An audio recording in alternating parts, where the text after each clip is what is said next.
Alors j'ai 47 ans, je suis marié, j'ai deux enfants, je suis économiste de formation, je suis chef d'entreprise également et pour être, je suis citoyen du monde. Voilà. C'est vraiment un début de vie assez particulier. J'étais dans le ventre de ma mère quand nous avions été, ma famille et moi, on a été exilés politiques. On a dû fuir du Bénin et de façon clandestine. Donc je suis arrivé en France en tant que toujours que réfugié politique avec ma famille. Et je suis né dans cet exil-là. Donc, je suis né donc à Paris, toujours en tant qu'exilé.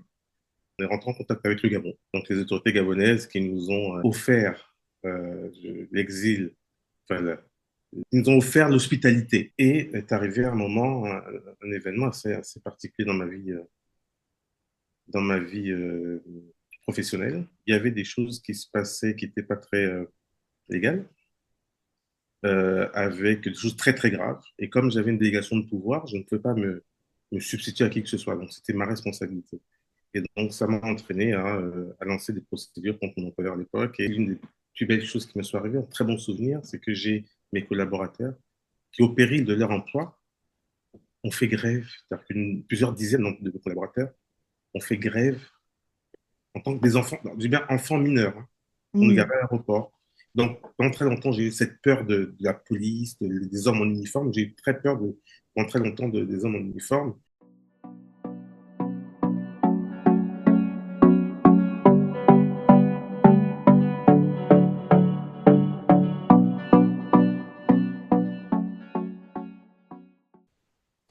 Bonjour Serge, comment vas-tu?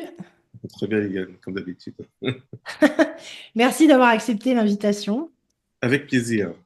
C'est une conversation, en fait, ça fait tellement d'années qu'on se connaît, qu'en fait on a tellement de conversations sur tellement de sujets, que je me suis dit, vu que je commence à interviewer des gens, je ne peux pas ne pas t'interviewer. C'est obligé. C'est beaucoup d'honneur pour moi, hein. Je suis très honoré. Ouais, t'exagères un peu, c'est pas... Un petit peu quand même. Bon alors, écoute, est-ce que tu peux te présenter? Alors, bah, je suis de sexe masculin, je m'appelle Serge Bédi. Parce qu'aujourd'hui, c'est important de le préciser parce qu'on ne sait pas toujours qui est qui.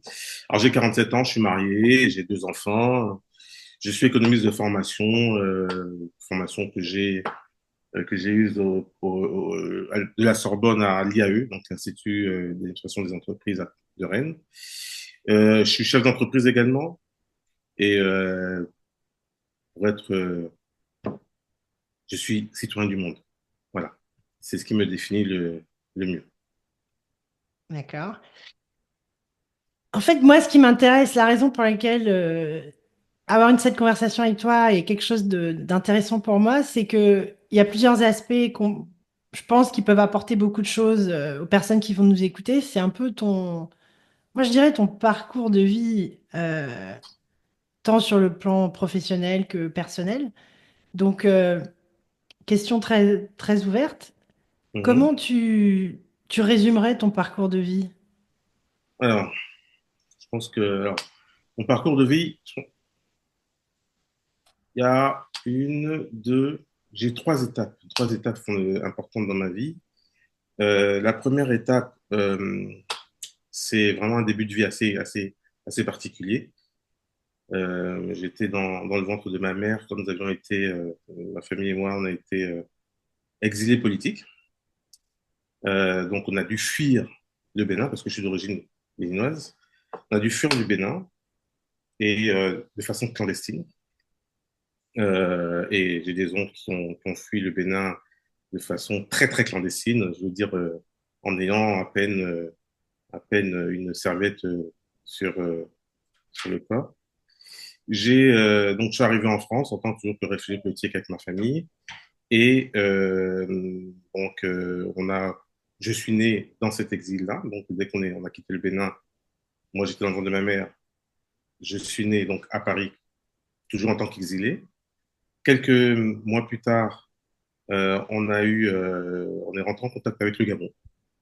Donc les autorités gabonaises qui nous ont offert l'exil, enfin, ils nous ont offert l'hospitalité. C'est le terme, c'est vraiment le bon terme, l'hospitalité.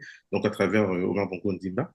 Donc, l'hospitalité au Gabon. Et donc, c'est un pays que j'affectionne particulièrement parce que j'ai passé 18 ans de ma vie, 18 très belles années, avec des gens que j'ai rencontrés comme toi et plein d'autres, et avec qui je suis encore en contact. Et ça fait partie de ma vie, ça fait partie de mon développement aujourd'hui, ça fait partie c'est tout ça qui a fait ce que je suis aujourd'hui, toutes ces personnes-là, ce vécu. Et donc, j'étais au Gabon, on était donc au Gabon en tant qu'exilé politique, et puis écoutez, c'était une époque où le Gabon, en fait, avait besoin d'intellectuels. Et il se trouve que mes parents répondaient aux critères également. Donc, mon père était administrateur civil et avait travaillé longtemps à la SCG, à la direction générale, et ma mère était enseignante. Et donc, c'est comme ça qu'on est arrivé au Gabon. On a été très bien accueillis, très bien intégrés, aucun souci. Et le Gabon, c'est ma patrie de cœur, hein, faut le dire, hein, faut le dire. Avec, c'est ce Gabon que j'ai tout connu. J'ai appris à parler au Gabon, j'ai commencé à écrire au Gabon, j'ai toute ma vie d'adolescente a été faite au Gabon avec toi, avec certaines autres personnes. Et voilà, voilà, donc ça c'est la première partie. Euh, Après, bon, j'ai eu mon bac. Deuxième partie, je suis je suis venu en France, j'ai fait mes études, etc. Et donc j'ai commencé à travailler.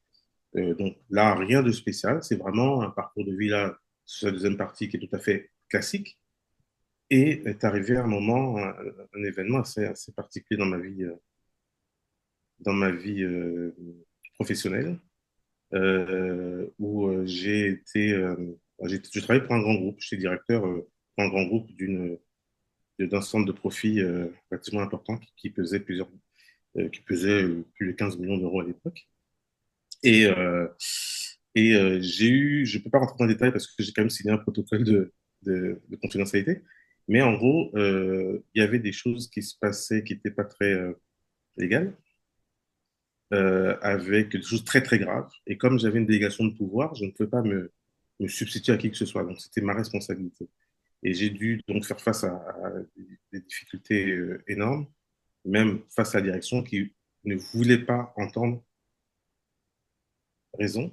Et donc, ça m'a entraîné à lancer des procédures contre mon employeur à l'époque. Et une chose formidable qui m'est arrivée, et je pense que c'est aussi l'une des plus belles choses qui me soit arrivée, un très bon souvenir, c'est que j'ai mes collaborateurs qui, au péril de leur emploi, ont fait grève. C'est-à-dire que plusieurs dizaines de collaborateurs ont fait grève pour moi.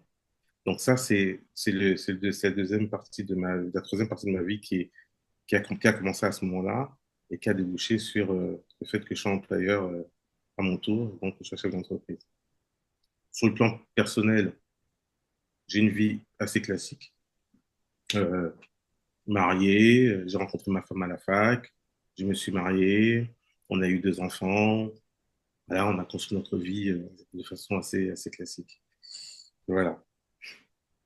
Ok, Donc, c'est super intéressant parce que j'ignore, enfin, le côté exil, je pense que tu m'en avais déjà parlé, mais de manière très très brève et superficielle. Donc là, on va dire que je découvre presque des éléments en fait. oui, c'est vrai que J'avais jamais compris pourquoi ou comment vous étiez arrivé au Gabon en fait. là, ouais. Je savais qu'il y avait une histoire d'exil politique un peu dans la famille, mais de très loin. Enfin, de toute façon, à l'époque, c'était pas nos sujets. Enfin, Non, on ne s'occupe pas de ça. Et puis, ouais. c'est des sujets, si tu veux, qui peuvent marquer un enfant, l'enfant que j'étais, parce que moi, j'ai connu l'exil de ma naissance jusqu'en 1990, c'était officiellement exilé, hein, politique. Et je me rappelle des moments où je rentrais, on allait au Bénin pour voir nos grands-parents, on se faisait arrêter à l'aéroport, en des enfants, hein, parce que mon père n'avait pas le droit d'entrer au Bénin. Ma mère, elle, ça va, elle arrivait à rentrer sans problème, mais et nous, comme on portait un nom qui n'était pas très, très apprécié par les autorités à l'époque, on nous gardait des fois à l'aéroport pendant des heures, en tant que des enfants, non, je dis bien enfants mineurs, hein. On nous Hmm. gardait à l'aéroport. Donc, pendant très longtemps, j'ai eu cette peur de la police, des hommes en uniforme. J'ai eu très peur pendant très longtemps des hommes en uniforme. Et jusqu'à pas très longtemps, hein, jusqu'à peut-être mes 16, 17 ans, j'avais encore peur de cela. Et puis après, j'ai eu un rejet. Et en fait, après, j'ai une réaction qui était contraire, c'est totalement opposé. Et c'était un peu la haine de ces personnes-là. Bon, maintenant, je suis passé à autre chose. Hein. J'ai grandi Hmm. en Hongrie, je sais faire la part des choses, etc. Mais c'est quelque chose qui m'a quand même traumatisé et qui, je pense, a dû traumatiser aussi mes frères qui ont subi cela. Voilà. Ouais, C'est non, c'est c'est intéressant. aussi ça qui fait moi ce que je suis. Et je pense que tout ça a contribué au fait à m'aider, avec l'éducation de mon père également, mais le respect des règles. Tu sais, quand on voit un policier, il y a une autorité. Moi, je considère que c'est une autorité aujourd'hui. Vraiment, c'est très clair dans ma tête. Et qu'il y a des règles à respecter, qu'il y a une autorité. Voilà. Et ça, c'est des valeurs que mon père m'a transmises et que je transmets à mes enfants également. Et j'espère Hmm. qu'ils, qu'ils sauront en faire bon usage. Ok, il y a un sujet qui est intéressant quand même par rapport à l'exil, entre guillemets, nous qui vivons à l'étranger depuis de nombreuses années. Donc, bon, toi et moi, on s'est rencontrés au lycée à 14 ans, de mémoire. Ouais, oui, oui, à 14 ans. À À 14 ans. 14 ans, voilà. Donc, Troisième. aujourd'hui, on a 47 ans. Ça fait 30 ans qu'on se connaît. Non, ça fait presque 35 ans qu'on se connaît. Presque 35. Ok. On J'ai avait une- 14, 13, Ah oui, 14 ans. pardon. Putain, mais je sais même pas compter, c'est Voilà. triste. Mais Ouais, voilà. ok. Donc, C'est non, normal, non, mais toi, on t'étais va bon. essayer, on va Écoute, essayer d'oublier ça, Léoné. toi, t'étais bon en maths, tu vois. Moi, j'étais nulle en maths. J'avais 2, 3 de moyenne. Quand le prof annonçait, il disait Liliane, 3, je rigolais. Ça m'était franchement Oui, égal, quoi. je me souviens Donc, très bien. Ouais. Écoute, c'est pas ça qui fait l'homme. non, on le sait aujourd'hui. On le sait aujourd'hui. Voilà. Ok, il y a un truc qui est intéressant, c'est que nous qui vivons à l'étranger depuis très longtemps, donc moi je suis partie, j'avais 17 ans, donc ça fait longtemps. Moi, je trouve que j'ai appris, les pays où j'ai vécu, j'ai appris à m'adapter. J'ai souvent été en minorité, tout Hum, le temps, tout le hum. temps. Au travail, tout le temps, partout, et même aujourd'hui encore. Comment tu penses que cette expérience de l'exil, qui est très spéciale, que tout le monde n'a pas vécu, moi je sais que le fait d'être toujours en minorité depuis des années, j'ai appris dans les endroits où je vais à m'adapter, j'ai appris à me taire, ce qui était nécessaire dans mon cas. Mais donc ces expériences-là je redis presque, nous sculptent un peu finalement. Euh, les petits côtés qu'on avait qui étaient un peu trop pointus, qui étaient un peu... Tout ça devient plus soft avec les années parce les expériences nous façonnent. Curieuse de savoir si toi, cette expérience de l'exil, t'a un peu façonné ou pas, hein, parce que peut-être que pas tant que ça finalement. Mais je suis curieuse de savoir. Oui, fatalement. Fatalement, dans mon rapport avec les gens, dans mon rapport avec le lieu où je vis. Alors, des règles, respect des règles. Là où on est, on respecte les règles qui sont, et on n'essaye pas d'imposer les siennes, etc. Le respect des règles. Ensuite, il ne faut pas être pluraliste le roi, c'est-à-dire que quand tu vas quelque part, dans un quelconque pays, tu vas pas t'avancer, commencer à être pluraliste le roi, à faire, en fait, je pense que c'est une conséquence directe de l'exil. C'est-à-dire que ce que, par exemple, au Gabon, ce que le Gabonais ne faisait pas ne faisait pas, c'est-à-dire que je n'allais pas me mettre en avant et puis le faire à sa place, ou bien me mettre en disant, ouais, moi, etc., etc. Non, l'humilité. Mhm. L'école apprend à être humble. Parce que mes parents, moi, ont beaucoup parlé de tout cela. Euh, Quand du jour au lendemain, tu dois quitter ta patrie et errer, parce que c'est un peu ça à un moment, et Mhm. errer euh, dans le monde et savoir où tu vas aller, ton pays te rejette, où est-ce que tu vas aller, comment ça va se passer, etc. Tu apprends beaucoup d'humilité. L'humilité. Quelle Ouais. que soit la condition. Et d'ailleurs, moi, le Gabon m'a apporté aussi ça, parce que quand on était, toi, je crois que tu étais à l'Immaculée Conception, moi, j'étais à Léomba, euh, on avait cette chance formidable d'être tous ensemble, riches, pauvres, enfants de ministres, enfants d'ouvriers. Et Mhm. le seul critère qui faisait qu'on se retrouvait à Léomba ou à l'Immaculée Conception, c'était nos résultats à l'entrée en sixième à l'époque. Mhm. Et nos résultats. Donc, ce qui faisait qu'on était à l'école avec des fils ambassadeurs, avec des gens qui venaient du Moyen-Orient, qui venaient de Chine. Kim Un, par exemple, qui était, je pense que tu te souviens de lui, Kim Un. Non, peut-être pas. Le Alors, nom me dit quelque chose. c'est un Coréen, hein, ou bien de Français qui étaient avec nous. Enfin, ce qui faisait on vivait vraiment dans un melting pot Mm. où il n'y avait pas de différence sociale. D'ailleurs, on avait l'uniforme, donc ce qui vraiment lissait encore plus les choses. Et ça, euh, et ça, voilà, c'est. Moi, je te challengerais sur le fait qu'il n'y avait pas de différence sociale. Peut-être que certaines personnes ressentaient la différence sociale, mais toi, tu la ressentais pas. Nous, on la ressentait pas plus que ça. Bon, Mais alors, il y a les extrêmes. En- mm, mais en règle générale, je veux dire, quand le matin, tu te mets à l'entrée du lycée, moi j'étais à Lyon-Bas, donc Lyon-Bas, tu vois les élèves passer, tu ne voyais aucune différence. Après, bien sûr, il y avait les discours tenus par certains enfants qui te disaient qu'ils vont aux États-Unis pendant les vacances, d'autres qui vont dire, ben non, moi je vais à Mwanda, d'autres qui vont dire, ah, non, non, moi je reste là parce que j'ai pas les moyens. Après, oui, bien sûr, forcément. Mais ce que je veux dire, c'est que où tu avais les voitures aussi, les gens se faisaient ah, déposer, etc. Ça, il y avait quand même des choses oui, qui montraient. mais tout était fait en tout cas pour que ce soit vraiment lycée et on ne ressente pas au niveau de l'école. Ben, d'ailleurs, l'entrée en sixième est quelque chose d'extraordinaire où les meilleurs étaient avec les meilleurs. Bon, c'était comme ça. Le lycée Lombard, c'était parmi les meilleurs élèves qui allaient au lycée Lombard ou bien à Immaculée et à Bessieux. C'était sur la base. Ce que je veux dire, c'est que il y avait une base qui était la base travail et résultat. D'ailleurs, on avait des moyennes avec un classement, etc. Ceux qui avaient la moyenne avaient la bourse, ceux qui n'avaient pas la moyenne n'avaient pas la bourse. Enfin, il y avait donc plusieurs paliers. 12, tu avais le tableau d'honneur. 13, tu avais les encouragements, etc., etc. Et voilà, donc ça, je trouve ça vraiment fantastique. Tout ça basé sur le travail. C'est marrant, c'est intéressant que toi, ça t'ait marqué. Moi, c'est des trucs auxquels je pense jamais. Mais moi, ça m'a marqué parce que quand je suis passé de Lyon-Bas à Blaise Pascal, ça m'a manqué. Ça m'a manqué d'avoir ce challenge-là. Je me souviens très bien quand Mm. j'étais en cinquième, c'est une année qui m'a le plus. Moi d'ailleurs, j'ai recroisé il y a quelques jours, ça c'est une petite parenthèse, j'ai recroisé il y a quelques jours un très bon ami avec qui on a passé de très bonnes années au lycée Léon-Bas quand j'étais en sixième, qui est, alors je sais pas si je peux le nommer, mais je veux dire son nom il s'appelle Sima. Et s'il entend s'il a accès à cette vidéo, il se reconnaîtra. Et il m'appelait à l'époque le gros Zumbedji. Le quoi? Le gros Zumbedji, parce que j'étais Ah. assez rond, etc. Mais c'était gentil. Mm. Bon, tu sais, les enfants, voilà, c'était gentil. Et puis, on rigolait, on s'amusait bien ensemble. Et donc, pour revenir à ce que je veux dire, c'est qu'en cinquième, c'était une année qui était formidable pour moi parce que j'ai commencé à rentrer dans le challenge. C'est-à-dire que, donc, je voulais être le meilleur, etc., etc.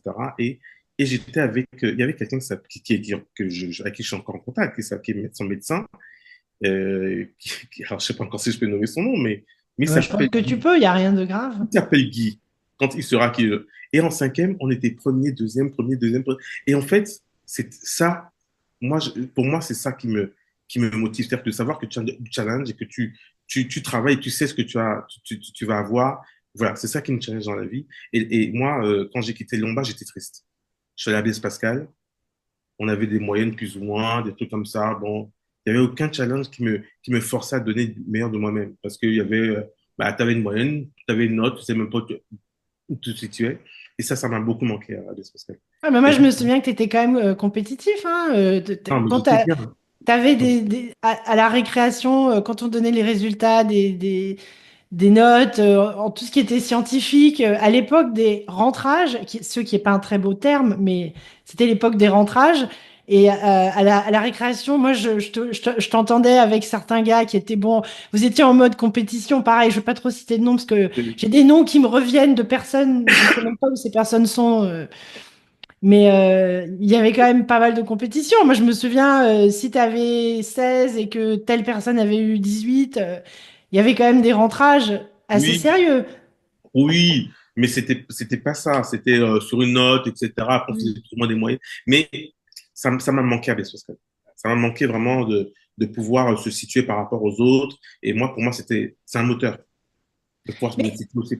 ouais. Mais c'est clair qu'avec du recul, je trouve que, enfin, je parlerai que de moi en général, la vie était un peu trop douce et donc moi pour ma part, je trouve que j'étais pas vraiment, j'avais de bonnes notes, mais j'étais pas à fond quoi. J'étais en mode cool. Oui, En oui, fait, on n'avait pas idée de ce que serait la vie après parce que la vie était très agréable et douce. bien sûr. On était quand même privilégiés, donc C'était des privilèges, il faut le dire, il faut le on reconnaître. était privilégiés, on n'avait pas conscience de ce que c'était que la vraie vie. Et bah, je pense qu'après, Bah, on a après, pris conscience, non, mais bien sûr, mais mais on après, n'était pas préparés en fait, du tout. bah, moi, mon père, mon père nous a, j'ai envie de te dire qu'il nous a préparé à beaucoup de choses. Il avait les moyens de faire un certain nombre de choses qu'il ne faisait pas. Mm. Parce qu'il disait, je ne vais pas vous habituer à des choses que vous-même, peut-être vous ne pourrez pas vous offrir. Mm. Alors, ce que vous devez savoir, c'est que si vous voulez quelque chose, il va falloir que vous travaillez pour Mm. avoir ce que vous voulez. Moi, mes parents m'achetaient pas des Air Max à l'époque à 150 000 francs. Hein. Jamais. Tu aurais jamais vu des Air Max sur moi. Les fringues, c'est des fringues classiques, etc. Mais jamais d'extravagance. Jamais, jamais, jamais, jamais. Mm. C'est bien que quand j'ai commencé à travailler, moi, j'ai pas couru après les marques. J'ai jamais couru après les marques en me disant, ah, il faut Mm. que j'ai un truc, il faut que j'ai le truc Dior, etc. Non. Je mettais mon argent ailleurs. J'ai mis mon argent ailleurs que dans des marques, etc., etc. Donc voilà, donc ça aussi, c'est une éducation de mon père. Mais ceci nous a quand même apporté un certain confort que je ne peux pas nier, hein, parce que Mm. voilà, mais il était pas, il était vraiment, il, il nous a appris à la valeur travail. La valeur travail, travail, résultat. Et quand tu travailles, que tu as des résultats, ben, tu obtiens quelque chose. Voilà. Non, non, complètement. Bon, après, Ouais. je pense que nos parents nous ont quand même donné, on avait quand même de bonnes bases Bien dans sûr, cet environnement un peu bien sûr, où il y avait de tout. bien Je pense sûr. qu'on avait quand même de bonnes bases, mais Il n'y avait pas de tout. avec Hein, le recul. à Blaise Pascal, il n'y avait pas de tout. Hein. Il y avait 95% de personnes très nanties à Blaise Pascal. Ou Pardon, je d'expatriés. m'exprime mal. Quand je dis il y avait un peu de tout, c'est-à-dire, pour moi, parmi des personnes qui étaient nantis, tu avais un peu de tout. Tu avais des gens qui avaient de très, très bonnes valeurs. Ils étaient nantis, mais ils avaient de très, très bonnes valeurs. Ah Et je oui. citerai pas de nom, surtout pas. Moi, je Mais connais. je pense à certaines personnes qui sont au Gabon et qui sont encore un peu dans l'environnement de mon frère. Il y a deux, trois personnes, notamment une personne à laquelle je pense. Les parents étaient nantis, ils le sont toujours à mon avis, mais ce sont ces deux garçons qui étaient à Blaise Pascal avec nous. Et en fait, pour moi, c'est des personnes que je respecte beaucoup parce ils ont de bonnes valeurs et ils en ont toujours eu. Euh, Je suis en train de chercher qui c'est, mais non, mais qu'importe, ouais. on Mais bon, s'égare. moi, on parle de personnes comme ça. Moi, il y en a une qui m'a vraiment bluffé, qui m'a bluffé dans tout le temps que j'ai passé à Blaise Pascal avec elle. Euh, Vraiment, j'ai énormément de respect pour cette femme, qui est une femme aujourd'hui, qui ne vit plus au Gabon, qui vit plus au Gabon. Alors, On devrait peut-être pas citer de nom et c'est pas vraiment l'objet de la oui, conversation. Mais oui, bon, vas-y, mais vas-y. bon, voilà. Et franchement, ça m'aurait fait plaisir qu'elle voit ça et que je puisse dire son nom, mais au moins son prénom. Bah, en même temps, quand on dit son dit Natacha, ça veut rien dire. Voilà. Ok, je crois savoir. Je crois savoir, ouais, ouais. Mais c'est vrai que moi aussi, j'ai bien envie. Il y a certaines personnes qui étaient avec nous au lycée que j'ai franchement envie d'interviewer, honnêtement, avec grand plaisir. Mais ça, c'est un autre sujet. Alors, juste pour revenir sur le sujet. Donc après, il y a le côté professionnel. Et c'est vrai que à un moment donné, si j'ai bien compris, tu as eu cet événement assez violent professionnel où il y a eu une rupture de contrat. C'est ça. Euh, Il y a eu même, en fait, il y a eu même un licenciement. C'est très simple. Il y a eu un licenciement dans un tribunal au tribunal. C'est-à-dire que j'avais assigné mon patron et c'est devant on allait à l'audience. Il m'a remis ma lettre de licenciement. Il m'a dit, Monsieur Béji, vous êtes licencié. Et donc, du coup, il n'y a plus l'audience. mm, Et c'est suite à ça que j'ai eu une réaction je pense, qui restera gravée dans mon esprit à jamais. Mes collaborateurs, à l'époque, donc, ça s'est passé un vendredi. Le lundi, mes collaborateurs ont appris cela. Et ils ont fait un débrayage. C'est-à-dire qu'ils ont dit, on arrête le travail pendant 2 heures. mm. Et on veut savoir où est notre directeur. C'est comme ça que ça a commencé. C'est extrêmement rare ce genre de comportement. Pour moi, c'est une fierté de le dire. Et puis, je suis Ouais. encore en contact avec certains d'entre eux. Mm. Et franchement, oui, je pense que c'est ma plus belle victoire. De, Donc, de ce que moi j'ai compris de cette expérience, parce que bon, on en avait parlé déjà, ce qui a fait que quelque part, tu vas me dire si c'est juste de résumer ça comme ça, mais mhm, en quelques mots, tu t'es rendu compte que le comportement qu'il y avait et qui t'a emmené, c'était pas du tout en accord avec tes valeurs. c'est exactement ça. Donc, est-ce que tu peux un peu rentrer plus dans le détail? Parce que je pense que dans un monde où où tout le monde, enfin pas tout le monde, mais beaucoup de personnes cherchent à gagner plus d'argent, tout le monde veut travailler, certaines personnes vivent dans la peur de se dire, ah, si je me retrouve sans emploi, comment je vais faire? Donc, dans certaines situations, on peut, et je porterai pas du tout de jugement, je jetterai pas la pierre à quelqu'un qui le ferait. Souvent, on est dans la peur et on se dit, ouais, mais c'est mon employeur, c'est pas correct, mais bon. Tant pis, hein, qu'est-ce que tu veux, je vais pas perdre mon boulot. Est-ce que tu peux parler un petit peu de cet aspect valeur et pourquoi, selon toi, c'était important que tu restes aligné avec tes valeurs? Alors, la première raison était une raison qui était très factuelle. J'étais directeur avec une délégation de pouvoir très, très étendue. C'est-à-dire que j'avais les pouvoirs du gérant de la société, de la grosse boîte. Donc, j'avais ma responsabilité, ainsi que ma responsabilité pénale était engagée. Et au vu de ce qui se passait dans la structure, ma responsabilité pénale aurait pu être engagée à plus d'un titre. Donc, il y avait déjà cet aspect-là, mais ce, il y avait cet aspect qui était important. Mais au-delà de ça, je me levais tous les matins et je me posais la question en me disant, mais en fait, qu'est-ce que je fais? Parce que je faisais un boulot où on m'imposait des choses qui étaient contraires à mes valeurs, à mes principes. Et à un moment, je me suis dit, Serge, si tu n'éprouves pas du plaisir à travailler, à un moment, non. Et puis moi, je suis quelqu'un d'extrêmement humain. On va dire que j'aime mon prochain. Tu peux répéter, s'il te plaît? J'aime mon prochain pour emprunter des termes bibliques. J'aime mon prochain et voilà. Donc ça veut dire, c'est très large, ça veut dire beaucoup de choses. Euh, et donc, le, l'injustice, j'aime pas ça. L'abus de pouvoir, j'ai horreur de ça. Et j'étais confronté à ça tous les matins, tous les jours. Et je voyais des collaborateurs à qui on faisait des choses. Des exemples simples, c'est que quand tu as quelqu'un qui a travaillé pendant 20 ans dans une boîte et que la personne n'a jamais eu une augmentation de salaire, en 20 ans, ces trucs comme ça, moi, ça m'a rendu fou. Ou bien des gens qui travaillent et on ne les paye pas, ou des gens qui ont des fiches de paye qui ne servent à rien parce que ça ne ressemble à rien. Donc, j'ai commencé à prendre le sujet à bras le corps. Donc, j'ai essayé de régler tout ça et tout ça avec beaucoup de communication. Je parlais avec mes collaborateurs, j'apprenais à les connaître, j'apprenais où est-ce qu'ils vivaient, leur environnement familial. Enfin, j'ai vraiment fait du social, ce qui me correspond en fait. Et, euh, et donc, et donc, très rapidement, j'ai eu le soutien non seulement des salariés, mais même des syndicats, alors que j'étais directeur. C'était extraordinaire. J'ai envie de dire que les syndicats, voyant les efforts que je faisais, à un moment, ils me disaient, Monsieur Métier, est-ce que ça va, tout va bien? Je dis, oui, tout va bien. Ils disent, bon, il y a tel point qu'on doit régler, comment est-ce qu'on fait? Je dis, ben, écoute, on va se voir, on va discuter, mais il y a que des solutions. Et j'avais une attitude très, très positive.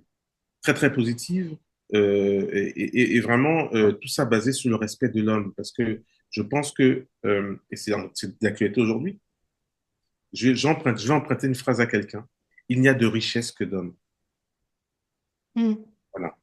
C'est que même quand on a une entreprise, quel que soit le niveau, et d'ailleurs aujourd'hui on le voit très bien, et tout ce qui se passe aujourd'hui me conforte dans ce que j'ai fait il y a une dizaine d'années, une quinzaine d'années, c'est que si vous ne mettez pas l'homme au centre de ce que vous faites, ça n'a aucun sens.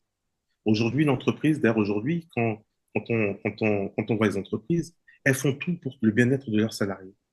Elles font tout pour. elles donnent des primes, elles donnent l'argent, elles augmentent des salaires, elles créent un cadre de travail agréable, des cours de yoga entre midi et 14 heures, etc., etc. Donc, voilà. Et c'est ça, moi, c'est ça que j'aime, qui me motive, qui me donne envie d'aller travailler, etc., de savoir que mes collaborateurs sont bien. Mm. Et et c'est ça qui m'a un peu emmené à basculer de côté, à être chef d'entreprise et pouvoir finalement m'exprimer, être moi, en fait. Juste être moi. Donc, avec mes valeurs. Bien sûr, quand on a ce genre de valeurs et qu'on les applique, il faut pas être, on n'est pas dans les bisounours, hein, dans les bisounours, hein. C'est qu'à un moment, au lieu de gagner 10 on gagnera 2 ou 3 parce parce qu'on a une façon, un management qui est plutôt assez souple et puis qui prend en compte le bien-être des collaborateurs. Et moi, je l'ai pas fait dans un esprit de gagner plus. J'ai fait dans un esprit d'être moi-même et d'être moi, tout simplement. Voilà, parce qu'aujourd'hui, quand les entreprises le font, c'est dans le but d'avoir une productivité plus importante, Bien d'avoir une sûr. rentabilité plus importante, etc., etc. Moi, c'était pas dans ce but-là. Moi, c'était vraiment dans le but d'être en phase avec moi-même et de pouvoir transmettre mes valeurs à mon équipe, aux gens qui m'entourent et puis travailler dans des conditions où tu sais, quand tu vas au travail, tu as plaisir à y aller. Moi, je me souviens que moi, mes collaboratrices, tous les samedis, elles me faisaient à manger. Elle m'emmenait à manger de chez elle, etc. Et puis il y en avait toujours qui était pas très loin de moi et qui me disaient, Monsieur Serge, vous avez besoin de quelque chose, machin, parce qu'on avait créé ce lien, qui est pas Ouais. seulement un lien de subordination, mais aussi un lien humain, tout simplement. Quand il fallait travailler, il travaillait. Mais quand il fallait, en dehors du travail, il y avait ces liens-là. Quand il y avait des pauses, je les voyais régulièrement, qui me demandaient qu'est-ce que j'avais envie, etc. Et elle m'emmenait à manger gratuitement. C'est pas, il n'y avait pas de lien d'argent. Et ça, c'était, voilà, Mm. c'est moi, ça. Donc Serge, en fait, en gros, tu nous parles un petit peu de tes valeurs. Donc je considère, et les personnes que je coach, on travaille souvent sur ce concept de valeurs. On a besoin d'identifier nos propres valeurs pour être capable, justement, quand on traverse des périodes un peu difficiles, que ce soit professionnellement ou dans la vie perso, à un moment donné, on se dit, mais est-ce que c'est aligné avec mes valeurs ou est-ce qu'il faut que je réévalue mes valeurs? Mais en tout cas, il y a un manque d'alignement. Au regard de l'expérience que tu viens de partager avec nous, euh, quelles sont tes trois valeurs? Je dis trois parce que juste pour rester concise, quelles sont tes trois valeurs qui guident un peu tes... Alors, et ce sont des valeurs, non seulement ce sont mes valeurs, mais c'est des valeurs aussi que que je veux inculquer à mes enfants. C'est la valeur travail. C'est-à-dire que le travail, le travail, c'est la base de tout homme avec un grand H. C'est à travers le travail qu'on se réalise, qu'on trouve sa place dans la société, que l'on s'assume. Donc la valeur travail. Ensuite, avant cette valeur travail, c'est la famille. Parce que certains disent, on dit que la culture, c'est ce qui nous reste quand on a tout oublié. Et j'ai envie de dire que la famille, c'est ce qui nous reste quand on a tout perdu. Donc la famille, c'est essentiel. Et moi, je me repose aussi beaucoup. Moi, je me repose beaucoup sur la famille. La famille au sens restreint et aussi au sens large. Et je peux avoir des problèmes avec quelqu'un dans ma famille, ça peut arriver, hein, mais je n'admettrai pas que quelqu'un de l'extérieur vienne critiquer. Je dirais à cette personne, garde tes critiques pour toi. Voilà. Donc la famille, c'est important. Si on n'arrive pas à protéger sa famille, ben, on est perdu parce que seul, on n'est rien. Parce que quand on est au sommet de son art, c'est bien, mais quand on est au creux de la vague, Mm. ben, des fois, on aimerait bien avoir quelqu'un à côté, des gens avec qui parler. Et quand je parle de famille, attention, il y a la famille du sang, ceux qui ont le sang, le même Mm. sang que moi, qui est dans mes veines, etc. Mais aussi la famille de cœur. Mm. Et j'ai de la chance d'avoir aussi cette famille, la famille de cœur, dont tu fais partie, hein, d'ailleurs, Liliane, hein. Tu le sais très bien depuis toujours. Et ça, voilà, c'est des personnes sur qui on peut compter. Et quand ça va pas, on sait qu'on peut prendre le téléphone et appeler et puis dire, écoute, là, ça va pas du tout. Et puis parler pendant des heures. On sait qu'on est une oreille qui nous Mm. écoute. Et la troisième valeur, c'est être bienveillant. Parce que je trouve que ça manque aujourd'hui dans ce monde de la bienveillance. Et je parle de ça, je dis tout ça à ma fille. Il faut être bienveillant, je lui explique ce que ça veut dire. Je dis, voilà, c'est une valeur qui est essentielle aujourd'hui pour moi. Et moi, je me souviens de toi au lycée particulièrement, parce que bon, je vais parler de moi. Je dis certains d'entre nous, on était particulièrement cons quand on était jeunes. Mhm. Et comment dire, moi j'étais assez, comment dire, impulsive, intense, très intense. Et c'est vrai que toi, et donc moi j'étais plus dans le, moi c'était blanc ou noir, hein. C'est soit je t'aime pas. C'est ça, Et j'étais ravie de le faire savoir en plus. exactement. Donc, mais toi Avec par fracas, contre, hein. tu avais cette maturité déjà que moi j'avais pas du tout. Tu étais bienveillant, même quand, franchement, tu avais des raisons de pas l'être, mais c'était comme ça, c'était la personne que tu étais. Et je sais que ma mère disait toujours que tu étais toujours souriant. Et c'est comme ça qu'elle te voit de toute façon. Ouais. Pour elle, Serge, c'est le sourire. Toujours, tu avais toujours un sourire. Et je pense que une ou deux fois, elle t'a pas vu sourire et ça l'a inquiétée. Ah, Parce que pour elle, tu pourquoi avais ça? toujours le sourire. Mais ok. Non, non, c'est vrai. C'est vrai que ça, c'est peut-être une chance, hein. Je ne sais pas pourquoi c'est comme ça, mais c'est vrai que j'adore sourire, rire, Mm. pour tout et n'importe quoi, mais pas comme un imbécile, hein. Mais c'est-à-dire qu'en fait, je considère que, enfin, moi, c'est une thérapie, hein, de sourire, hein. Tu sais, Mm. de pouvoir sourire comme ça. Tu vois, là, je te regarde, je parle, j'ai envie de sourire, donc je souris. Moi, c'est quelque chose c'est de naturel, hein. Mais ce qui est intéressant aussi, c'est que ton... Bon, moi, j'ai pas d'enfant, mais toi qui as des enfants, et le premier truc que j'ai remarqué quand j'ai vu ton fils, il sourit comme son papa. C'est le même, Mais version ma fille aussi. miniature. Mais moi, des fois, il m'énerve le matin. Parce que le matin, quand tu es en train de courir, etc., alors, le rituel, c'est. Alors, ils se mettent tous à chanter dans la maison. Alors, ils disent, on est pressé, il faut qu'on y aille, vous êtes en retard. Ils chantent, ils dansent, ils rigolent, ils se font des blagues, tout ça avant d'aller à l'école. C'est très bien, mais c'est vrai que quand tu es dans le rush, un peu, ça te. Et donc, moi, Mm. ça m'énerve un peu. Et après, des fois, je m'arrête, je me dis, mais en fait, pourquoi tu t'énerves? Mm. T'es comme ça toi-même. C'est comme ça que tu étais. Donc, du coup, après, je rigole, et puis on rigole, tout le monde rigole, Mm. et puis voilà. C'est comme ça. Je suis bien fier de leur avoir filé ça, en fait, donné ce côté-là. Non, complètement. Donc là, non, la bienveillance, Oui, c'est oui, important. c'est important, oui. Donc finalement, il y a cette expérience, cette rupture professionnelle, qui finalement est peut-être même une rupture plus importante que ça dans ta vie, puisque tu vas tourner la page et commencer un autre chapitre. C'est ça. Le chapitre le chapitre de l'entreprise, de l'entrepreneuriat, c'est très bien, hein. Donc, voilà, c'est très bien.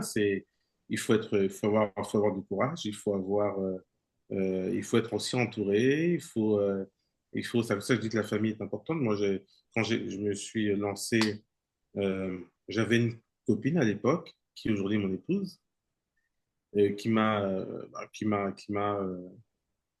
encouragé tout simplement, hein, avec des mots simples, etc. Et donc j'y suis allé sans aucune crainte.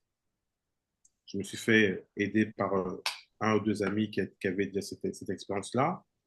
Et puis ça allait tout seul.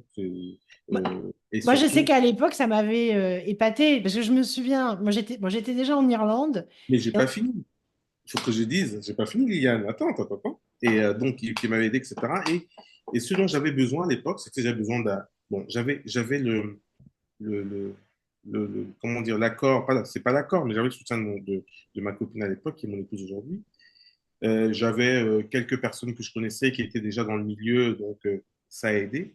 Et j'avais à un moment besoin d'un peu de finances, parce que quand on se lance, on crée une entreprise, il faut un peu de sous. Donc j'avais lancé une petite appel de fonds à mon entourage, etc.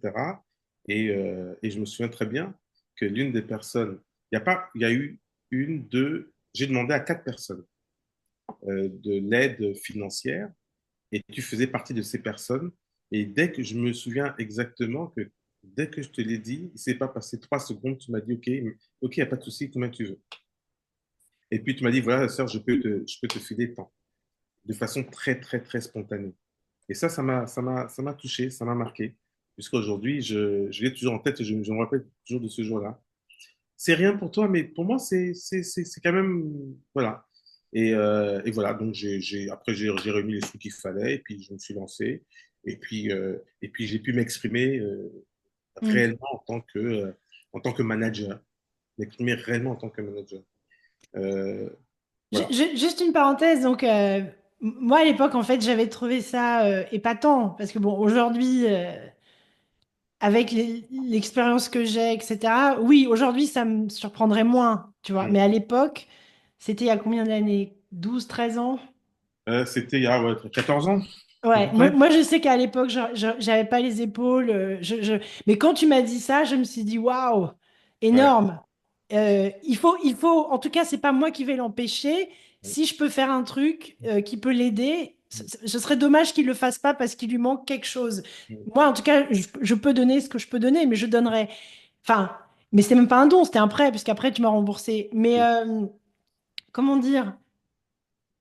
C'était quand même. Pour employer le terme, le vrai terme qui me vient réellement, sans me filtrer, comme tu sais, j'aime pas les filtres, moi je trouvais que tu avais été couillu ce jour-là, de te lancer dans un truc. C'était une franchise de mémoire. J'ai passé une franchise. Et c'est pas évident. Il y a beaucoup de contraintes, il y a beaucoup de. Énormément. c'est- c'est- Énormément. Énormément. Aujourd'hui, moi, j'ai fait des franchises, hein, mais aujourd'hui, T'en as eu combien des franchises?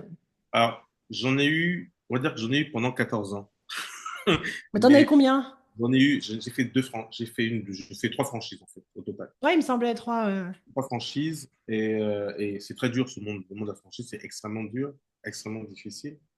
D'ailleurs, c'est pour ça que j'ai créé d'autres boîtes aujourd'hui qui ne sont pas du tout franchisées. Voilà. Mais la franchise, ça reste, disons que qu'il faut, quand on fait de la franchise, il faut se donner des objectifs clairs et un timing. Parce qu'on ne reste pas dans une franchise à vitam aeternam. Impossible.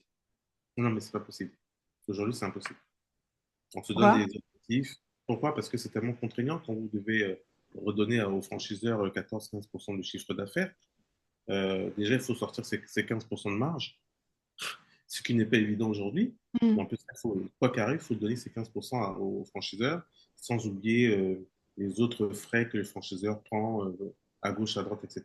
Sans oublier la pression fiscale qu'on a ici, les taxes Donc toi, tu étais en France, faut le préciser. Bon, c'est en France. ouais. Donc, c'est extrêmement compliqué. Donc, il faut se donner des objectifs. Il faut se donner des objectifs, dire pourquoi est-ce que je fais de la franchise? Je fais de la franchise, ok, mais est-ce qu'il faut avoir un projet derrière? Parce que la franchise n'est pas un projet. Alors explique quand tu dis qu'il faut avoir un projet derrière. Qu'est-ce que tu Ben, entends par c'est-à-dire là? que aujourd'hui, tu as un projet derrière, c'est-à-dire que se dire, j'ai un projet X, comment faire pour y arriver? On peut se servir de la franchise pour y arriver. De façon intelligente, je ne vais pas développer ça, mais on peut se servir de la franchise pour y arriver. Je vais donner un exemple simple. Quand on est dans, par exemple, dans de la location de voiture. On se dit, moi j'ai envie de créer une boîte qui va louer, vendre, acheter des voitures, machin, etc., etc. Mais au départ, pour faire ça, il faut beaucoup d'argent. On n'a pas cet argent. Parce que quand on veut louer des voitures, ça veut dire qu'il faut aller vers des concessionnaires, des concessionnaires, vers des fabricants de voitures, etc. Et puis leur dire, bon, cette année, j'ai besoin de 50 voitures. Sauf que 50 voitures, les acheter, c'est bien sûr pas possible parce que 50 voitures, ça fait 2 millions d'euros, hein, à peu près. Si on demande de les passer, de les louer, ok, mais ils demandent des garanties par véhicule. Donc, on se retrouve à devoir mettre sur la table des centaines de milliers d'euros en caution. Enfin, donc, c'est compliqué. Donc, la franchise peut permettre de faire ça, c'est-à-dire que d'avoir la structure franchisée qui va alimenter sa structure. Enfin, c'est par des montages, etc. Ok, Mais je vois. donc, c'est de servir de la franchise pour un projet. Mais dire que la franchise est un projet, pour moi, cette franchise n'est pas un projet. C'est un moyen pour arriver à autre chose. Voilà. Et ça, c'est avec l'expérience qu'on apprend. Et, Ok, donc imagine, quelqu'un veut se lancer pour la première fois, d'accord? Dans un secteur d'activité, dans un domaine précis. Aujourd'hui, toi, avec ton recul et ton expérience, tu l'as pas fait une fois, tu l'as pas fait deux fois, mais tu l'as fait trois fois. Avec ton expérience, aujourd'hui, tu dis à quelqu'un, commence par la franchise ou tu dis non, monte ton truc directement. après, tout dépend du secteur d'activité aussi, c'est important. Tout dépend du secteur d'activité. Mais les secteurs d'activité qui sont difficiles à pénétrer, qui sont difficiles à pénétrer parce que ça demande de gros investissements de départ, ça demande de grosses garanties, Comme etc. Et quel là, secteur?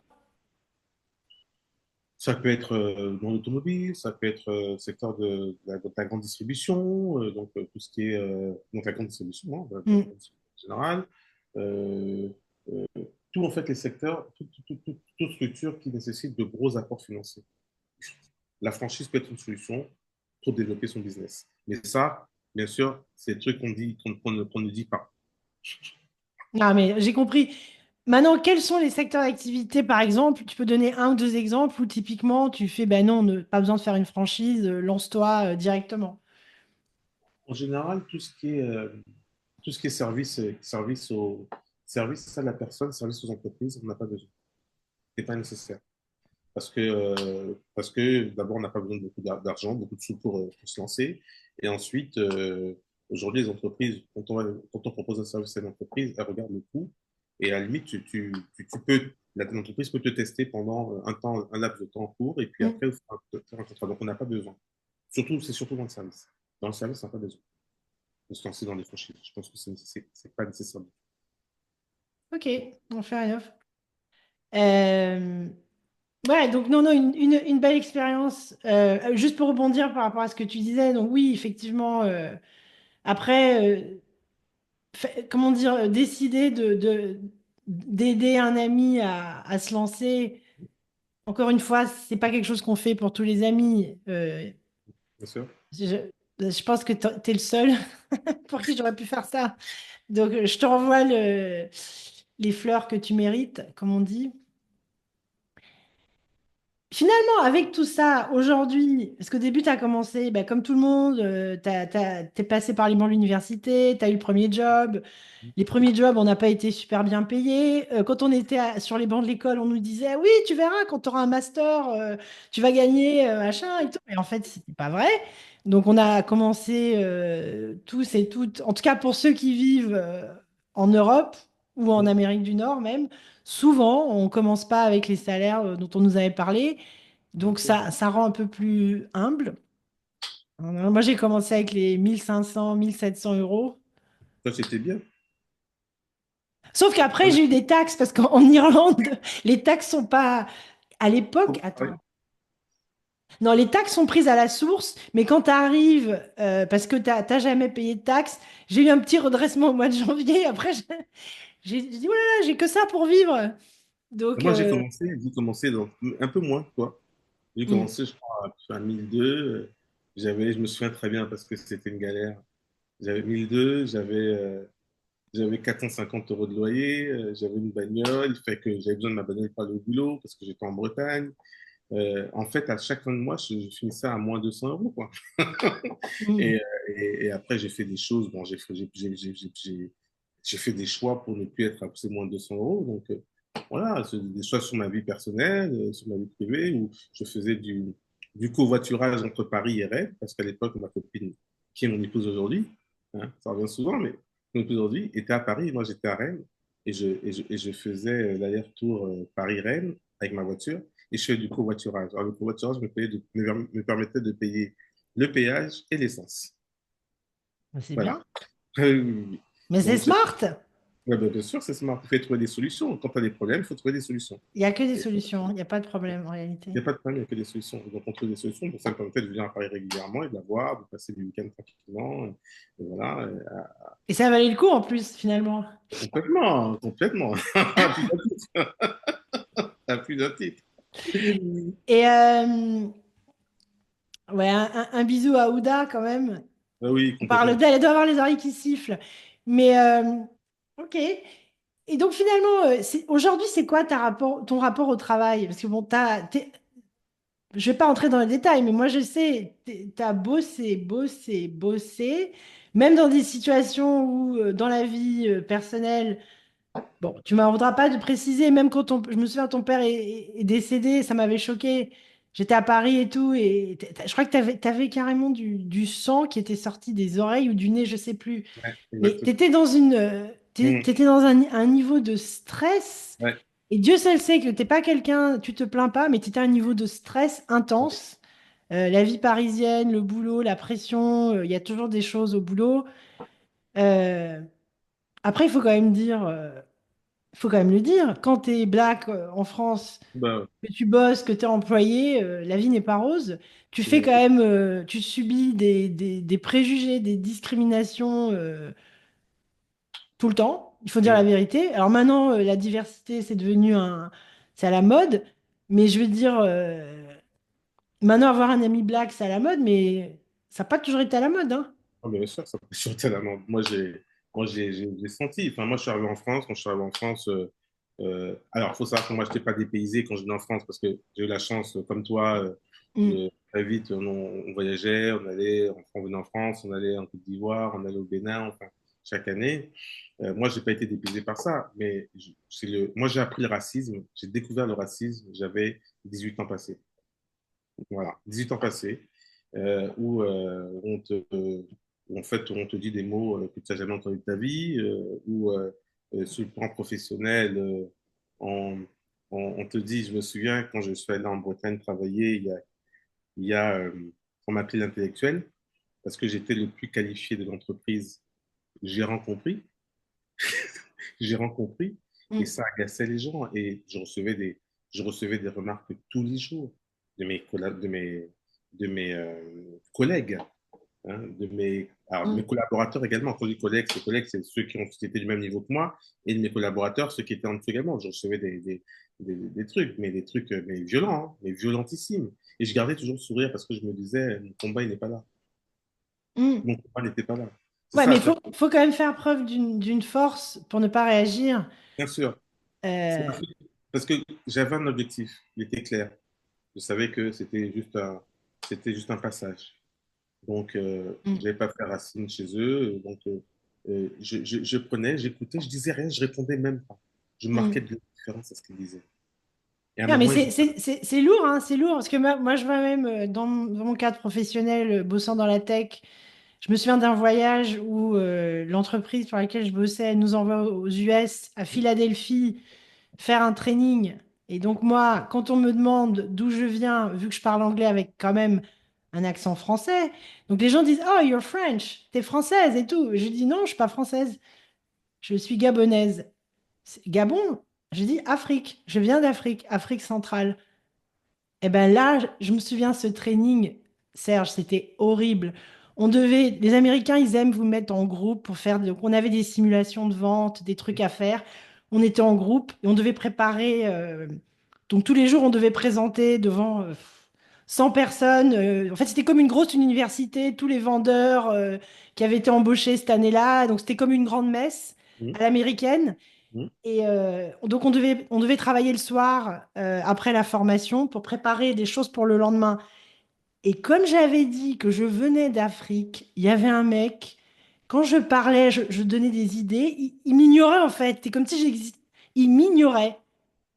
Il m'ignorait. C'est-à-dire qu'en fait, tout ce que je disais, pour lui, c'était pas intéressant. C'était... Et j'avais eu la même chose quand j'étais en master à Montréal, dans un cours aussi. Et heureusement que tu as... Là, il y avait une personne, une amie à moi, Sandrine Martin, si elle m'écoute, hein, elle s'en souviendra peut-être. Elle m'avait rassurée, elle m'avait dit, mais attends, le travail que tu fais, ça vaut un A+. Et on avait eu A+, au projet. Mais le hum, mec, il m'avait fait douter de moi parce qu'en fait, c'était jamais bien. C'était pareil. On m'avait demandé d'où je venais. J'avais dit, t'es française? J'avais dit non, je suis gabonaise. Et quand les gens savent, certaines personnes savent d'où tu viens, pour eux, bah, c'est l'Afrique, hein. T'es hum, forcément hum, bête, t'es forcément hum, pas intelligent, t'as pas de niveau. Tu viens hum, d'Afrique. hum. Donc, Ben, je me souviens aussi d'un épisode qui m'avait... Je crois que c'était le premier épisode qui m'avait marqué dans ma vie, où je me suis dit, mais pourquoi, en fait, j'essaie de trouver une explication. J'avais 17 ans. J'étais en terminale.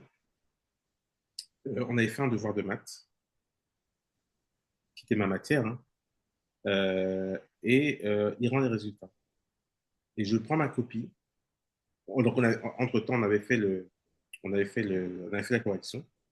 Je prends ma copie, je regarde ma copie, je cherche mes erreurs, je n'en trouve pas. Et je vois comme note 15.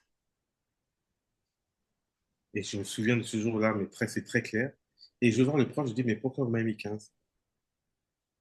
Entre-temps, je suis parti voir la copie d'une collègue qui s'appelle, non, j'avais 18 ans, pardon, qui s'appelle Virginie de Buchère. Non, c'est Virginie de Buchère? Non, Perron, elle s'appelait Perron. Et j'ai dit, mais regardez, sa copie, elle a fait des fautes partout, partout, partout, là, là, là, là, là, là. Il a mis 18 et demi. Moi, je n'ai aucune faute sur ma copie, c'est clair, enfin, c'est des mathématiques, hein, c'est pas. Et pourquoi vous Mm. mettez 15? Alors, ce qu'il m'a répondu, et là, il me dit, c'est parce que je sais que tu peux faire mieux. Je dis, mais mieux de quoi? J'ai pas fait Ouais, d'erreur. ça, c'est une réponse malhonnête, tout simplement. Voilà. Je me souviens de ce jour-là et ça m'avait choqué. Et puis, bon, en même temps, c'était l'année. Alors, il y a un truc qui m'a. Je vais un peu dans tous les sens, mais ça me rappelle aussi quelque chose qui m'a demandé qu'est-ce qui m'avait marqué, qu'est-ce qui m'avait marqué le plus dans ma vie. Il y a une chose qui m'a marqué dans ma vie, c'est ma première année de terminale, parce que j'ai fait deux terminales, Je me souviens. OBS Pascal. J'étais parmi les deux, trois premiers de la classe. Ma première terminale, j'étais parmi les deux, trois premiers de la classe. J'avais 14 de moyenne. Il n'y avait pas de, il y avait pas de, il y avait pas de hasard. Le jour des résultats du bac, je vais voir le résultat, je cherche mon nom, je ne le trouve pas. Je dis, il y a forcément une erreur. Et j'ai vu mon nom dans ceux euh, qui étaient, euh, qui étaient ceux qui avaient échoué d'office, en fait, c'est-à-dire ceux qui avaient moins de 8 de moyenne, moins de 8 de moyenne au bac. Et mon nom était bien écrit. Et j'ai dit, mais enfin, de toute ma vie, de toute ma scolarité. Et je me souviens, je suis rentré chez moi, je dis à mes parents, j'ai pas le bac. Ils m'ont dit, comment ça, t'as pas le bac? J'ai dit, ben non, j'ai pas le bac. C'est- Mon père a dit, mais il y a quelque chose qui va pas là. Comment c'est? Alors, il regardait, il a regardé, il m'a dit, mais bulletin, il m'a dit, mais il s'est passé quoi, Serge? J'ai dit, ben, j'en sais rien, mais pour moi, il s'est rien passé. Enfin, je suis parti faire mes cours, enfin, passer les examens, comme je fais mes contrôles, etc., machin, etc. Je comprends pas. Et on a demandé à voir mes copies. Ben, j'ai pas pu voir mes copies. Et je me suis rendu compte après, parce que quand ça s'est passé, moi, j'étais là, tellement avec mon petit, j'avais un appareil photo, j'ai pris des photos du truc pour dire, ben, de toute façon, je suis là. Et en fait, mon numéro, mon numéro de candidat avait été attribué à quelqu'un d'autre. Mon numéro de candidat avait été attribué à quelqu'un d'autre. Donc, Tu quelqu'un l'as d'autre l'avait jamais mis. dit, ça? Non, mais tu sais, c'est des trucs. Et je sais qui c'est. J'ai gardé. Là, c'est la première fois que j'en parle. Mais j'ai gardé. Parce que je me suis dit, bah, écoute, si ça a été fait comme ça, il y a une raison. Tu sais, moi, Mais c'est très mais, spécial. Tu veux dire que dans un système, oui, c'est un système français? bien sûr. Mais le système français, c'est un système français local. Hein, d'accord? Tout est fait au Gabon. On dépendait de l'Académie de Bordeaux. De Bordeaux, Et ouais. c'était fait localement. Les copines n'allaient pas à Bordeaux et revenaient. Non, c'était fait localement, ouais. Tout est fait localement. Et mon numéro avait été attribué à quelqu'un. Et je sais qui est cette personne. Je connais son nom. Et sur le coup, je ne savais pas parce que ça n'a pas été immédiat, en fait, immédiat. Donc, je me suis rendu compte de ça 3 mois après. Donc, on était déjà en septembre, à la rentrée, etc. Bon, et puis j'ai vu ça, j'ai appelé mon père, j'ai dit, papa, regarde. J'ai montré la photo du truc, j'ai dit, papa, ça, c'est pas mon numéro. Voici mon numéro. Et il m'a dit, mais on va porter plainte et machin. Moi, je dis, papa, tu vas porter plainte contre l'administration française? Il va se passer quoi? Qu'est-ce qui va se passer? Il ne se passera rien, ça va être que du. Et puis bon, il m'a dit, ben, écoute, c'est pas grave. Bah, du coup, l'année d'après, tu as eu le bac avec mention alors? J'allais pas à l'école, hein. Non? Moi, j'ai eu 15 ou 17 en maths, trucs, des bonnes notes en physique, en tout ça, mais j'avais quasiment pas. Et quand j'étais absent, je prenais le cahier, je signais moi-même. Monsieur une bédisseur, je signais. Il s'est énervé le directeur. Et j'ai dit au directeur, et il a très vite compris, j'ai dit au directeur, quand vous avez un élève comme moi qui est parmi les premiers de sa classe et qui bizarrement n'a pas eu son bac, et qu'on se rend compte après qu'il y a des trucs bizarres avec son numéro de machin, je pense que il avait dit ça comme ça. Je dis, je pense que voilà. Je dis donc, je suis absent, je signe, je suis majeur, j'avais 18 ans, je dis, je signais, et puis c'est tout. Personne ne peut me blâmer pour ça. Et donc voilà, donc c'est passé comme ça. Donc j'allais en cours quand je voulais. J'étais délégué de classe, je venais foutre un peu ma mère dans le conseil de classe. Enfin, ma mère, non, c'est que quand les trucs n'allaient pas, j'avais pas parti de chemin, j'allais droit au but. Quand les gens me Bon, t'étais fouetaient, un peu énervé cette année-là, quoi. ah, j'étais un peu énervé, donc j'allais, tu vois. Mais c'était une année où il n'y avait pas. Encore une fois, cette année, il y avait pas de challenge pour moi. Je sais pas. Mais Hmm. et la personne qui a eu mes notes, je sais qui c'est. Et il a une belle carrière d'ailleurs. Donc, Et cette personne sait que tu sais? je pense même pas qu'elle sache. Elle-même, elle ne sait même pas. Parce que est-ce que toi, tu as regardé ton numéro de candidat? Non, Tu regardes juste ton nom, tu vois ton nom, tu t'en fous du reste. non, c'est clair. Du reste. Mais moi, Donc, à l'époque, ça m'aurait pas dérangé de ne pas avoir eu le bac, hein. Je serais restée une année de plus au Gabon, j'aurais été contente à l'époque, hein. ouais. Ben voilà, ben moi, mais moi, le problème, c'est que tous mes copains étaient partis. Ouais. Avec qui je sortais, tout le monde était parti, et donc je me retrouvais un peu, Seule, ouais. un peu seul. Donc voilà. Qu'est-ce que tu as appris? Parce que c'est une expérience violente. Après, je te crois sur parole, je ne mets pas en doute ce que tu viens d'expliquer. Qu'est-ce que ça t'a appris? Je pense résilience, forcément, mais qu'est-ce que ça t'a appris, cette expérience? Bien sûr. Et puis, ça, tu sais, je pense, c'est une philosophie en fait. C'est qu'en fait, on n'est rien. On a beau être ce que l'on veut, mais en fait, on ne représente rien du tout et que des choses peuvent se passer dans la vie. Tu Tu peux contrôles avoir pas. mais tu ne pas, tu peux avoir raison et te retrouver comme étant la personne qui a tort. Tu peux être très intelligent et être le dernier. Tu peux être brillant, faire de brillantes études et te retrouver à la rue. Enfin, il n'y a rien n'est acquis et il y a les mystères de la vie qui font que, voilà. Les Hmm. gens appellent ça le karma, d'autres appellent ça la chance, d'autres appellent ça. En fait, mais voilà, on n'est pas maître de notre destin comme beaucoup de gens le pensent. Non, non, non, on l'est clairement pas. Voilà, après, il faut faire le minimum, il faut faire ce qu'on doit faire pour, mais c'est pas en faisant ce qu'on doit faire qu'on obtient le résultat escompté. C'est pas une évidence. Non. Ok, j'ai un petit jeu à te proposer. En fait, je vais commencer des phrases.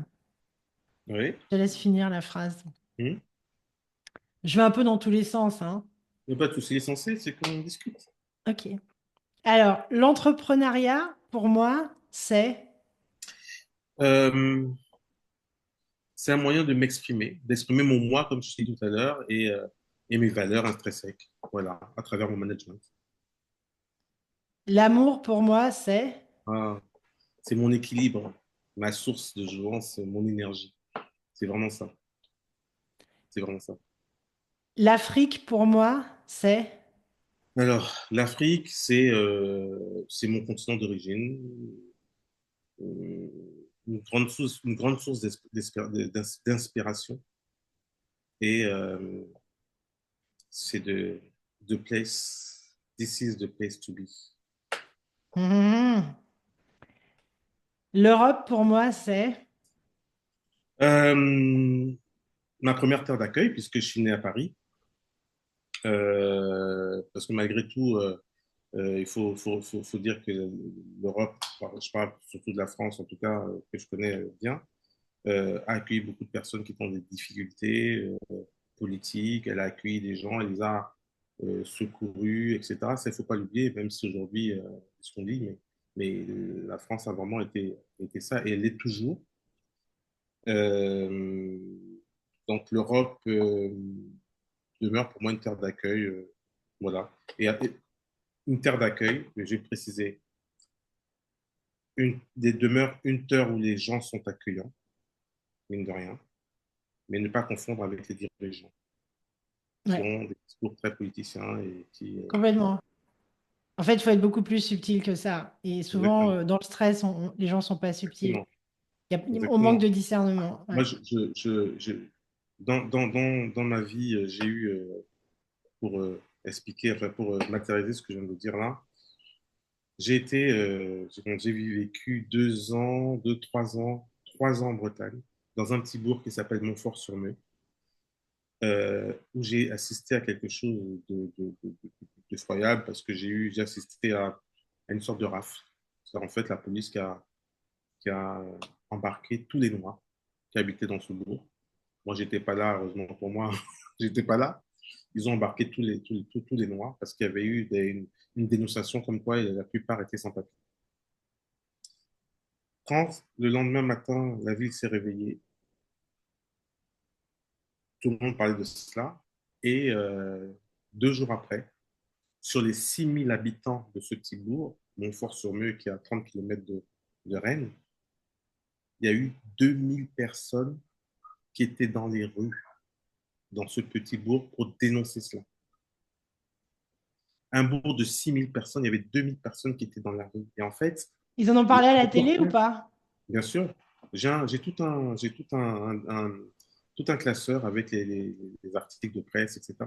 Et la ville était tellement petite que, en fait, le cortège est parti, qui n'était pas totalement parti, qu'il arrivait déjà, tellement il y avait de personnes, en faisant le tour de la ville, hein, enfin le tour du centre-ville.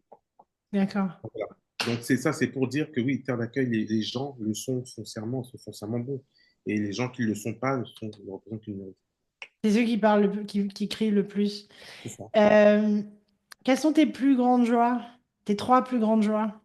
Ah, mes trois plus grandes joies.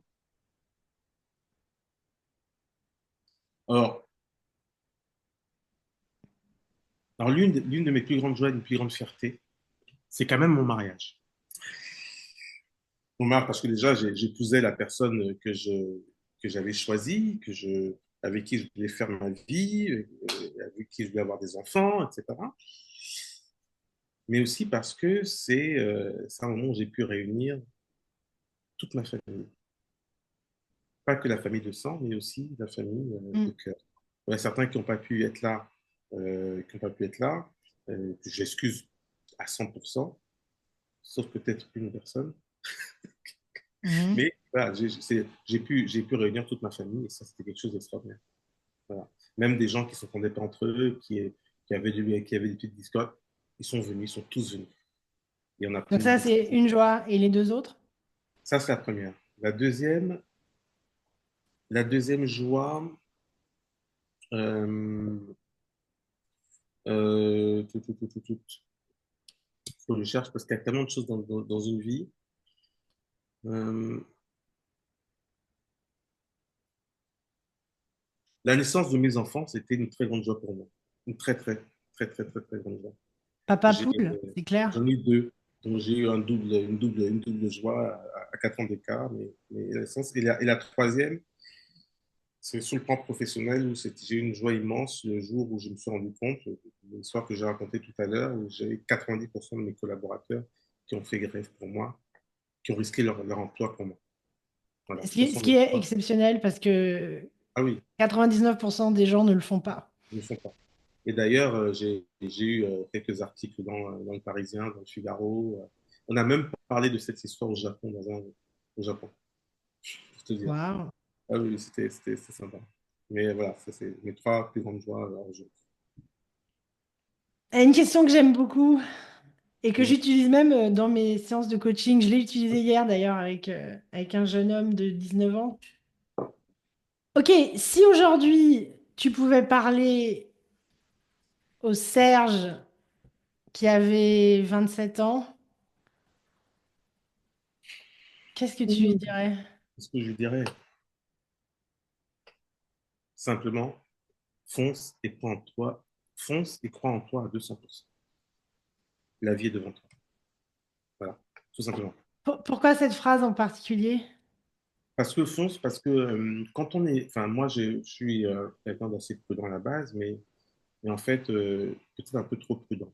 Et je pense que bon, des fois je me suis un peu ralenti, je me suis un peu limité par rapport à cette aversion un peu pour le risque finalement, enfin, une sorte d'une petite aversion pour le risque qui m'a un peu freiné dans certaines. Et tu penses qu'elle nous vient d'où? Parce que moi, j'ai souffert de la même chose. J'en souffre encore, à mon avis, un peu. D'où ça nous vient, ça, ce côté-là? D'où ça nous vient? Est-ce que c'est pas de l'éducation un peu? Est-ce que c'est pas de l'éducation? Est-ce que c'est pas une grosse proximité avec nos mamans, peut-être?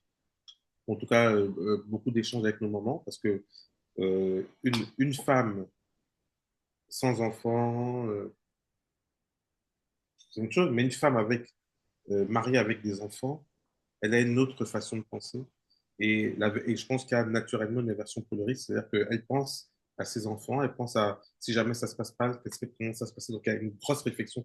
Je pense que, moi, pour ma part, je pense que c'est lié à ça. Ouais, Pourtant, ma mère était quelqu'un de. Elle a entrepris plein de choses, elle a fait plein de choses dans sa vie, etc. Mais je pense que ces craintes, en fait, je suis comme les enfants, c'est comme des éponges, hein. Les craintes aussi, on les prend. Ouais. complètement. C'est clair. Hmm,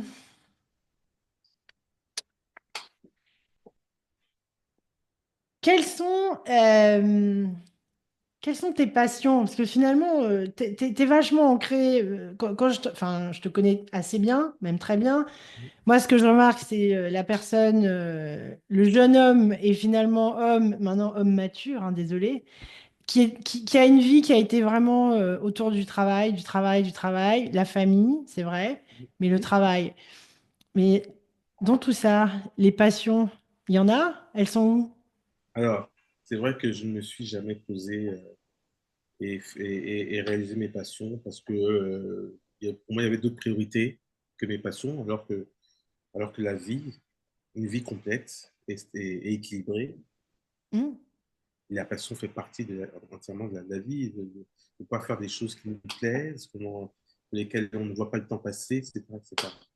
Alors, l'une de mes passions que j'ai toujours eues, bon, c'est les voyages. J'adore voyager. Hmm.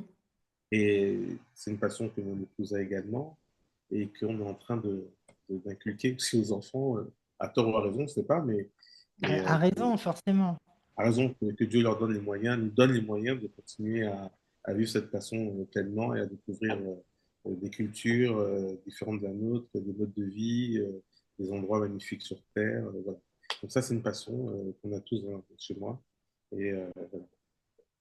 Ouais, super.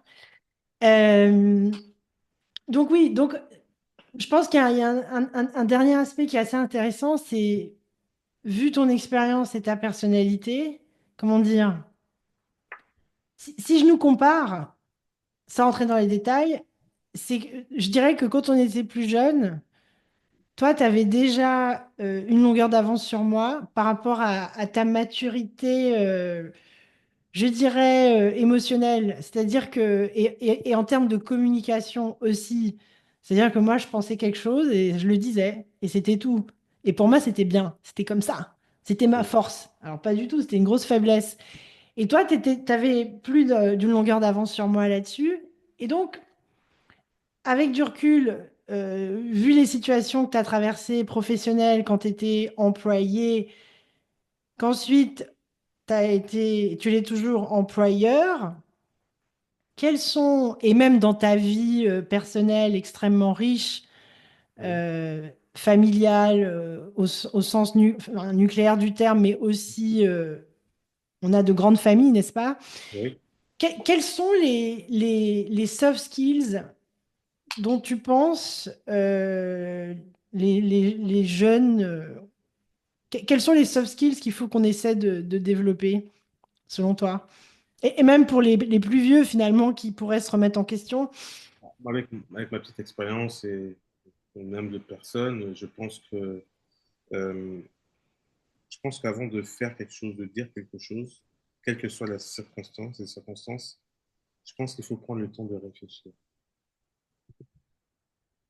Il faut prendre le temps de réfléchir euh, et surtout, toute chose n'est pas bonne à dire. C'est pas tout ce qu'on pense que l'on dit, c'est pas tout ce que l'on fait que l'on dit. Il faut prendre le temps de réfléchir. C'est très important. Et surtout, on ne dit pas tout. C'est pas parce qu'on pense, c'est pas parce qu'à l'instant T, on pense du mal de quelqu'un, parce qu'on pense qu'il faut s'exprimer et le dire tout de suite. Non.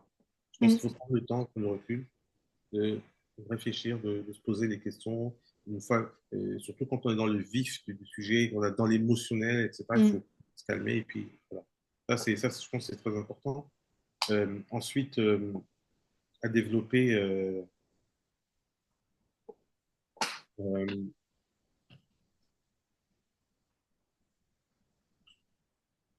dans, il faut beaucoup de tolérance, que ce soit que ce soit dans la vie professionnelle ou dans la vie personnelle. Il faut beaucoup Mm. de tolérance. La vie de couple, c'est une vie de tolérance, une vie il faut faire des concessions. Il n'y a pas M'en un parle jour. pas, m'en parle pas. Voilà.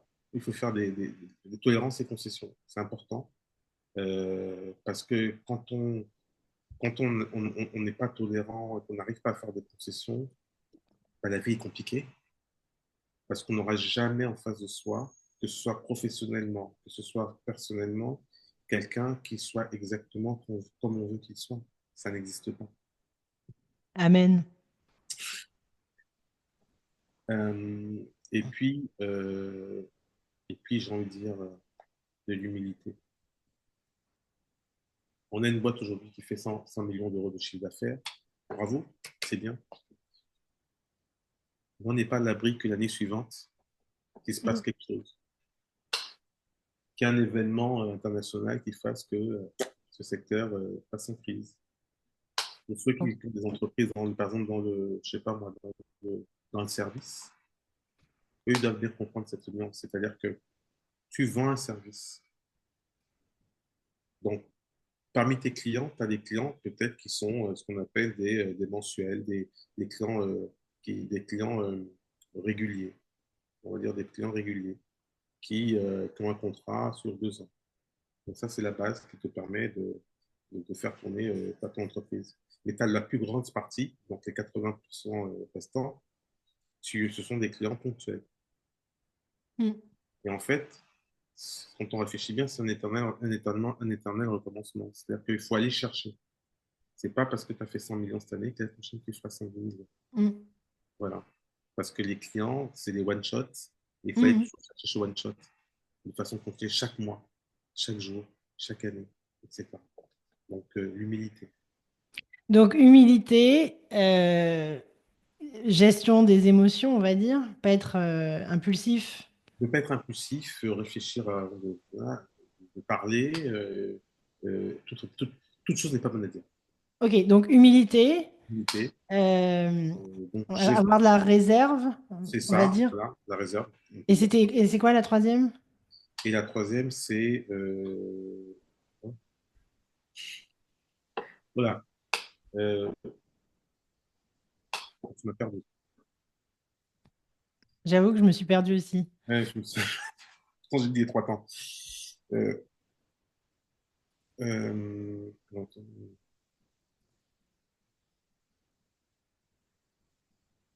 de l'humilité, on a dit. Euh, euh, et oui, savoir faire des concessions, être euh, euh, ouais, savoir faire des concessions. Mm. Le terme exact, c'est être conciliant. Mm. Non, ça, Être capable de s'adapter, en tout cas, c'est adapté. complètement.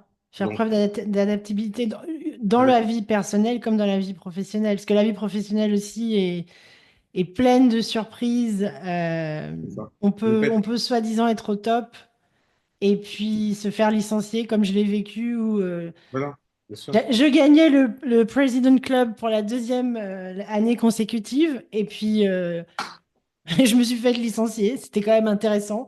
Ouais, Et donc, ça t'apprend l'humilité, le fait que rien n'est acquis et c'est ça, tout n'est pas toujours aussi rationnel, ou en tout cas, il y a des raisons qui sont pas toujours c'est ça. partagées, communiquées. Un peu toi, comme toi avec le bac, où tu te dis, mais c'est clair, j'ai mon bac, quoi. Mais Moi, je non, suis plus au stade où c'est la question de la mention ou pas mention. c'était ça, ma question, c'était la mention à l'époque. Et finalement, tu te dis, quoi, mais je peux pas être recalé au premier coup, c'est juste pas possible, quoi. Je crois que j'avais eu un truc comme 6,5 de moyenne, quelque chose que je n'ai jamais eu de toute ma vie. Alors, tu sais, avec beaucoup de recul, je me dis, d'ailleurs, si j'avais eu mon bac, je n'aurais pas rencontré ma femme. Enfin, quoique peut-être que si, mais j'aurais été dans une autre fac, j'aurais pas été à Sorbonne, j'aurais été à Paris-Dauphine, parce que j'avais été accepté à Dauphine à l'époque. J'aurais été à Paris-Dauphine, est-ce que j'aurais eu le même développement? Est-ce que j'aurais rencontré les mêmes personnes? Est-ce que j'aurais eu, peut-être que je ne serais pas avec ma femme, effectivement, puisque j'aurais rencontré Mm. une autre femme à Dauphine. Écoute, c'est la vie, ça s'est fait comme ça. Ouais, Faut essayer de comprendre toujours des choses qu'on ne maîtrise pas. Voilà. complètement. Bon, Bon, on arrive à la fin de l'échange. J'aime bien. Je te laisse le mot de la fin. Tu peux partager ce que tu veux, un livre ou même une idée ou quelque chose que tu n'as pas dit, que tu souhaites partager avec les gens qui vont écouter, j'espère nombreux, notre échange. moi, je crois en l'homme, je crois énormément en l'homme, je crois énormément aux relations humaines et relations humaines non intéressées. Et je pense que l'amitié est quelque chose d'extrêmement important parce que quand je te vois, Liliane, ça m'inspire énormément. L'amitié est extrêmement importante. J'ai la chance, moi, d'avoir des amis, mais de vrais amis. J'en ai pas beaucoup, mais j'ai de vrais amis sur qui, en toutes circonstances, je peux compter. Je pense que il faut, voilà, c'est quelque chose qu'il faut travailler, qu'il faut entretenir et, euh, et voilà, voilà, je trouve que c'est une belle chose. Bah, c'est un super message et c'est un message qui nous va bien. Moi, je dirais que si tu as de bons amis, c'est pas par hasard. C'est parce que tu investis beaucoup. Tu es la personne que je connais qui investit le plus dans ses amitiés, clairement. Et ça passe pas inaperçu. Bah écoute, merci, merci, merci, merci, mille merci d'avoir pris le temps d'échanger. Un plaisir. C'est des choses qu'on fait régulièrement et naturellement. Donc là, je me suis dit, si ça peut être utile, pourquoi pas. Bah, j'espère, mais en tout cas, moi j'ai bien aimé. Je me suis fait plaisir. Serge, merci, merci infiniment. Et puis, à très, très, très vite, Bah, de toute façon, on va se dire dans quelques jours, hein, comme d'hab. Hein. comme d'hab. Merci à Ok. toi.